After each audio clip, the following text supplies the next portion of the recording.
So far, we've been talking about how we can burn or dodge or darken or brighten different areas of our photograph, and we focused in on working on larger areas of the picture. Here, I want to shift our attention to something smaller and more specific. In particular, let's look at how we can work with these techniques in order to brighten shadows. I want to brighten up the shadows that we have here underneath the eyes and also underneath the lips. In order to do this, we'll create two different layers. Let's start off by creating the first layer using the new layer shortcut, which is Shift-Command-N on a Mac or Shift-Control-N on Windows. We'll name this new layer Shadows-1, and we'll change the blending mode to Soft Light. Here, go ahead and click OK. Step 1 again, create a new layer, blending mode to Soft Light. Step 2, press the B key to choose your brush tool. Then in the options bar, we want to use a brush without any hardness. We'll want a nice small brush. This one's actually a little bit too big, so I'm going to decrease the size there a little bit. I want to have a nice small brush so that we can just work on these shadows here. Now for opacity, I often like to start with a really low opacity. So I'm going to bring this way down. I'm going to take it down maybe to about 10 or 15%. Next, what about the color? Whenever you're working with skin tone, it can be helpful to sample a color. So here, hold down the Option key on a Mac, Alt on Windows, and then sample on one of the brighter skin tones. Click on your color chip, and you could even brighten this up a little bit more if you wanted to. Next, click OK. Well, now that we've done that, we'll go ahead and just start to paint over this area of the image. And here I'm just going to paint back and forth, little teeny brush strokes. You want to be careful to just subtly take away those shadows. Make the brush a little bit smaller, work on some of that more intense shadow area. When you're new to this technique, again, it's really helpful to have a really teeny brush, really low opacity. As you get a little bit more comfortable, we'll crank up that opacity so that you can see how you can start to brighten up these areas. Another thing that will invariably happen when you're using this technique is you'll be asking yourself, am I even making a difference? I mean, do these adjustments even matter? Am I making a difference in the world with what I'm doing with these adjustments? And you know what they do? Eventually what we'll want to do is take a look. Here when we click on the eye icon, we can see here's the before, and then now here's the after. Now the improvements so far are really subtle. We'll need to take those shadows out even further. Yet again, you want to think about taking them out in stages. Again, it's just clicking and painting over those areas. Change your brush size, work on some of the smaller shadows, and move around the image. If you've ever done woodwork or if you've ever sanded wood, you know that you can't sand it all at once. Rather, you have to go through the process of little by little sanding away all of the problem areas. And that's exactly what we're doing here. So again, we'll just go ahead and work on those areas. If we discover that the color or the skin tone doesn't match up, well, we can fix that. Do you remember how we can apply a hue saturation adjustment to a layer? You press Command-U on a Mac or Control-U on Windows. Here we can click and drag this in order to choose different colors. And what you want to do is look for a color which really matches the overall skin tone. In this case, I'm going to add a little bit of a hue shift and also a bit of a desaturation so that this blends in.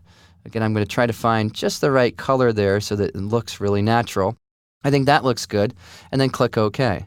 Now here we have the before, and then now we have the after. Okay, well that's step 1. Well, step 2 is going to be to create another adjustment layer just like this, and here we're going to continue the process. Yet before we actually finish up this layer, I'm noticing that my brush strokes are a little bit rough. So here I want to illustrate something. I'm going to create a new layer. I'm going to go ahead and paint with black, and again, this is just an illustration. I'll go ahead and paint a black line over the top of the image, and I'll make this really harsh and strong. What you can do is navigate to your filter and choose blur and then Gaussian blur. And when you increase this Gaussian blur slider, notice how it's just softening out that brush stroke until it almost disappears. And in this way, we can really customize how soft we want that edge of that brush to be. So here, I'll go ahead and click Cancel. I'm going to delete this layer, and I want to apply some Gaussian blur to my brush strokes on my Shadows 1 layer. Navigate to the filter, choose blur, then Gaussian blur. What you want to do is just keep an eye on the area that you've worked on. In this case, it's probably just going to be a pixel or two just to soften those edges up a little bit. You can also click into your preview and move it around and evaluate your preview there as well. All right, well here, I'll click OK in order to apply that. I think that looks pretty good. Let's create a new layer. Press Shift-Command-N on a Mac, Shift-Control-N on Windows. We'll name this new layer Shadows-2. Blending mode this time is going to Soft Light. Click OK. Now because we have a little bit of color work already there, I'm just going to paint with white. And sometimes white or black will work well.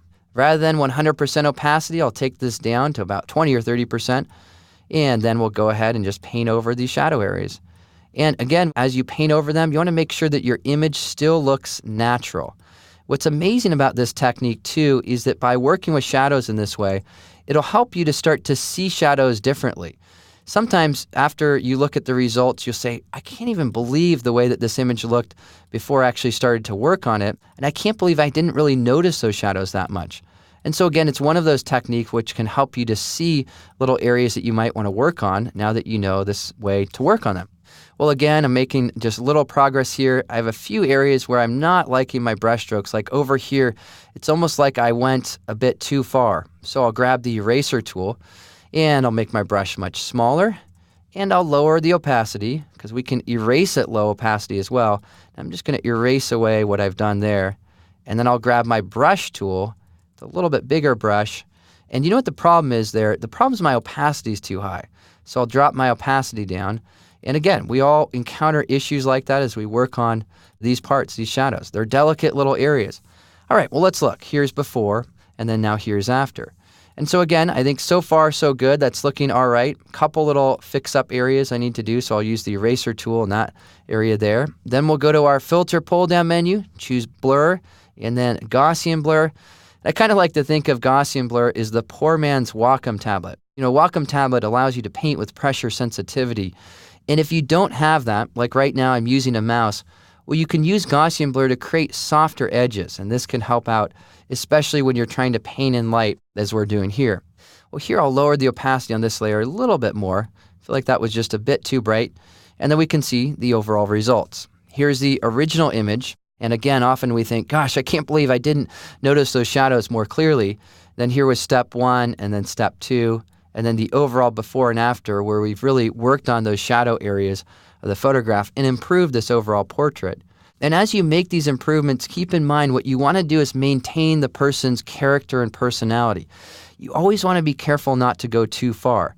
I find that I tend to do that. That's why lowering this opacity here on this layer can really help out. It can sort of lessen the overall effect so it looks a little bit more realistic and natural, yet you still benefit from this.